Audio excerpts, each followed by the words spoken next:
Claire, le marché français de la seconde main a été estimé à 7 milliards d'euros en 2024, en hausse de 12% sur un an.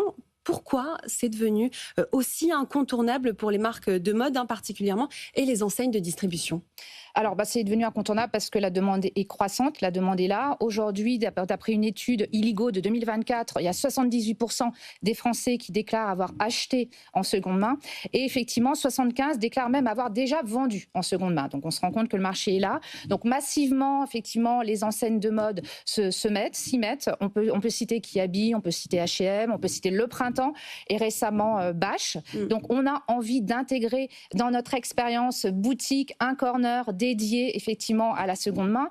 Pourquoi ? Ça donne une accessibilité prix, mais par contre, ça ne brouille pas le message du neuf. C'est bien deux choses assez différentes. Potentiellement, ça va certainement mettre en avant aussi une certaine qualité. Si mon produit il est capable d'avoir plusieurs vies, c'est qu'il est de bonne qualité. Et puis, ça met aussi en avant une très bonne démarche vers cette économie circulaire. Je suis une marque responsable en proposant cette offre. Comment est-ce que ces enseignes intègrent la seconde main? Est-ce que c'est fait en interne? Est-ce qu'elles font appel à des startups? Alors, ce qui est sûr, c'est que oui, on ne peut pas tout le temps se débrouiller tout seul.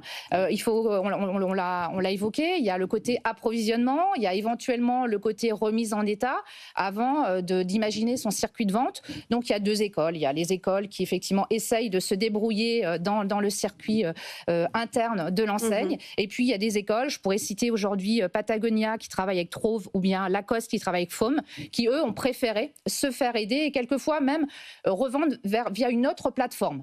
C'est un peu ce qu'on appelle le re-commerce, où on voit quelquefois un autre circuit de distribution, mais quand même maîtrisé par la marque. En deux mots, économiquement, ça fonctionne? Alors, on commence à avoir des premiers chiffres. Effectivement, IKEA France a prolongé la vie de plus de 2 millions de produits en 2024 en France.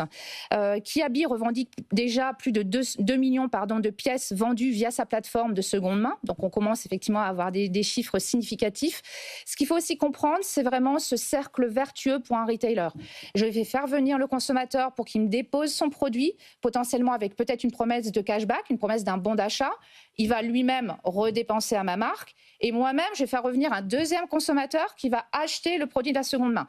Donc, on comprend qu'il y a vraiment un intérêt modèle économique pour le retailer. Très bonne introduction pour la suite. Sans plus attendre, on passe à la start-up.